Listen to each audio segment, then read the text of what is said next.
होली का त्योहार नज़दीक है और संगम नगरी प्रयागराज की बात करें तो यहाँ होली के अलग ही रंग देखने को मिलते हैं। यहाँ सड़कों पर 3 दिनों तक लगातार रंग खेले जाने की परंपरा है। ऐसे में हर साल तमाम लोग होली के त्योहार के बाद बीमार नजर आते हैं। लोगों को अलग अलग तरीके की दिक्कतें होती हैं। तो इस बार होली के त्योहार पर लोग किस तरीके से सतर्कता बरतें ताकि उनकी सेहत को कोई खतरा ना हो। हमारे साथ तमाम मेडिकल एक्सपर्ट्स हैं। हमारे साथ डॉक्टर प्रभात सिंह जी हैं जो कि प्रयागराज के मोतीलाल मेडिकल कॉलेज में एसोसिएट प्रोफेसर हैं, न्यूरो स्पेशलिस्ट हैं। इसके साथ साथ डॉक्टर अनुभा श्रीवास्तव जी हैं, फिजिशियन हैं, डायबिटीज़ स्पेशलिस्ट हैं, और डॉक्टर आशुतोष गुप्ता हैं जो कि सांस से जुड़ी हुई जो बीमारियां हैं उसके स्पेशलिस्ट हैं। सबसे पहले डॉक्टर प्रभात जी, आपसे जान लेते हैं कि होली पर लोगों को किस तरीके का एहतियात इस बार बरतना है ताकि वो त्यौहार अच्छे से मना सकें और त्यौहार के बाद उनको किसी तरीके की दिक्कत ना हो।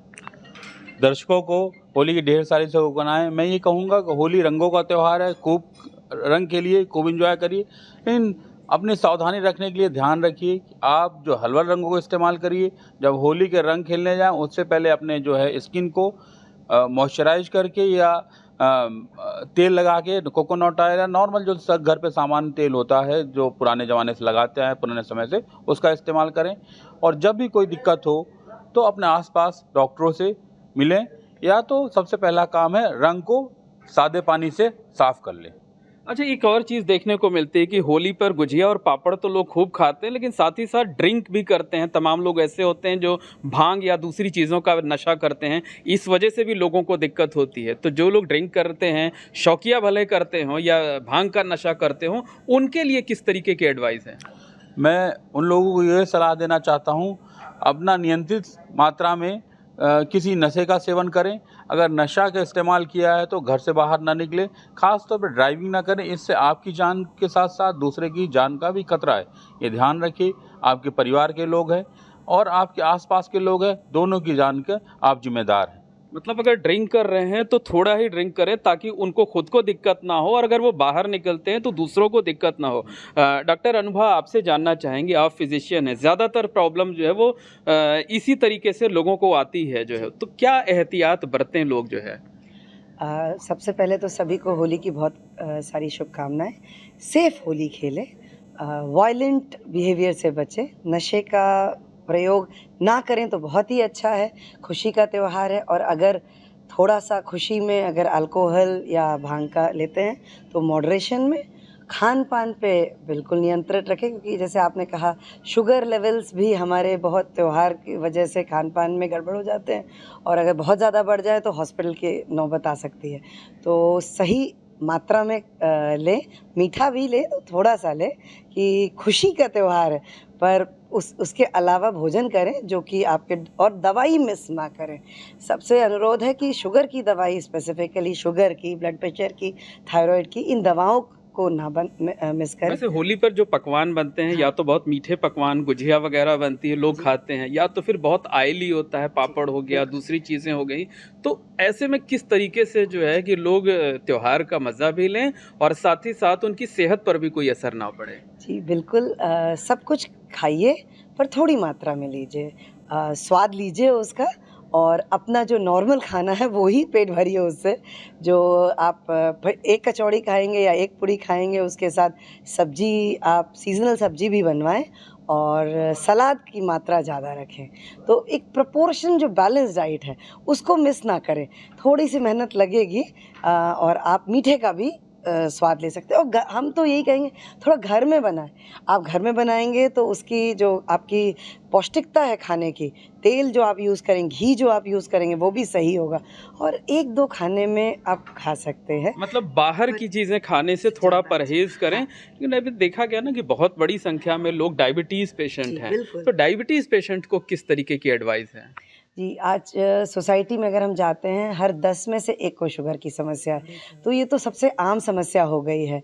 तो बस इतनी ही सलाह देंगे, त्योहार एंजॉय करना है तो आप एक संतुलित मात्रा में, सही मात्रा और प्रपोर्शन में सेवन करें, क्योंकि मिठाई शुगर को बढ़ाएगी ही।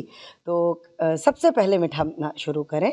आप अपना जो नॉर्मल भोजन है वो लें, और जैसे हम डेज़र्ट बोलते हैं मिठाई में, अगर आधी गुजिया खाएंगे तो उस त्यौहार तो मन ही जाएगा, या आधा रसगुल्ला या गुलाब जामुन लेंगे तो उसी तरीके से लें। और अपना जो डाइट आप अपने इस पे हैं कि एक थाली, प्लेट थाली का हम लोग कंसेप्ट बताते हैं, आधा सब्जी सलाद होना चाहिए, प्रोटीन की मात्रा ज़्यादा होनी चाहिए, कार्बोहाइड्रेट कम होना चाहिए, उसे मत छोड़ें, और दवा का ज़रूर लें। बिल्कुल, डॉक्टर आशुतोष जी भी हैं, इनसे जान लेते हैं। डॉक्टर साहब, किस तरीके की प्रॉब्लम आ सकती है होली पर लोगों को?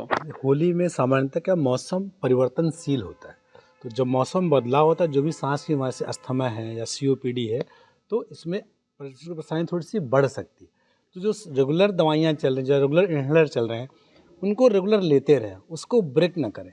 या कोई भी लक्षण आपके बढ़ रहे हैं, सांस की परेशानी कोई बढ़ रही है, खांसी में बलगम बढ़ रहा है, तो तुरंत अपने डॉक्टर से संपर्क करें। परेशानी तीव्रता बढ़ने से पहले ही अगर आप दिखा लेंगे अपने डॉक्टर को, तो तीव्रता को जल्दी कंट्रोल कर लेंगे। अच्छा, रंगों की वजह से भी दिक्कत आती है क्या? और रंगों की वजह से अगर दिक्कत आती है तो किस तरीके का एहतियात बरतना चाहिए? रंगों से कई बार किसी को एलर्जी होती है, जैसे शरीर में दाने आते हैं, कई बार रंगों से ट्रिगर फैक्टर बढ़ जाते हैं, कई बार अस्थमा के सिम्टम बढ़ जाते हैं।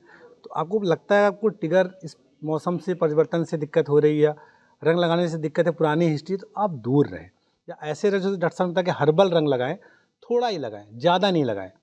तो एयरवे के आसपास और दूर रखें, चेहरे पे रंग ना लगाएं, दूर लगाएं, ताकि सांस के थ्रू उसका एक्सपोजर कम हो, उससे होने वाली समस्याएं थोड़ी सी उससे कम हो जाएंगी। अच्छा, जो एलर्जी की प्रॉब्लम्स आती हैं उनसे कैसे बचा जा सकता है होली के मौके पर? उसके लिए एंटी एलर्जिक आती हैं दवाइयाँ, आप शुरू कर सकते हैं। लगता है आपको हर साल दिक्कत हो रही है इस मौसम में, आप वो दवाइयाँ फिर पहले से शुरू कर सकते हैं, कुछ दिन पहले से, और कुछ दिन बाद तक उसको कंटिन्यू कर लें। लेकिन उससे क्या होगा? एक्सपर्ट से एक्सपर्ट एडवाइस सलाह के बाद लेनी। ही कोई भी मेडिसिन लेनी, कोई मेडिसिन, पैरासिटामॉल छोड़ के कोई मेडिसिन अगर आप ले रहे हैं तो आपको अपने डॉक्टर से सलाह ज़रूर लेनी चाहिए। डॉक्टर साहब, आखिरी सवाल आपसे करना चाहेंगे कि न्यूरो को लेकर किस तरीके की न्यूरो संबंधित प्रॉब्लम होली के मौके पर लोगों को आ सकती है, और उसमें किस तरीके से लोगों को एहतियात बरतना है? होली पे खास तौर पे मौसम परिवर्तन या एनाफिलेक्सिस से संबंधित न्यूरोजेनिक बीमारियां हो सकती हैं। खास तौर पे खाने पीने से सर दर्द हो सकता है, या अनिद्रा से या नशे से सर दर्द हो सकता है। तो अगर सर दर्द किसी को होता है तो पैरासिटामॉल टैबलेट खा लो और थोड़ी रेस्ट करें, जिससे मुझे लगता है आराम मिले। ना आराम मिले तो आप डॉक्टर से मिलें। तो बिल्कुल, जो मेडिकल एक्सपर्ट्स हैं उनका साफ तौर पर कहना है कि होली पर आप त्यौहार मनाइए, गुजिया पापड़ जमकर मत खाइए, लिमिट में खाइए, ताकि आप जो है त्यौहार का आनंद भी ले सकें और आपकी सेहत को कोई नुकसान भी ना हो। Mohammad Moin, ABP network, Prayagraj.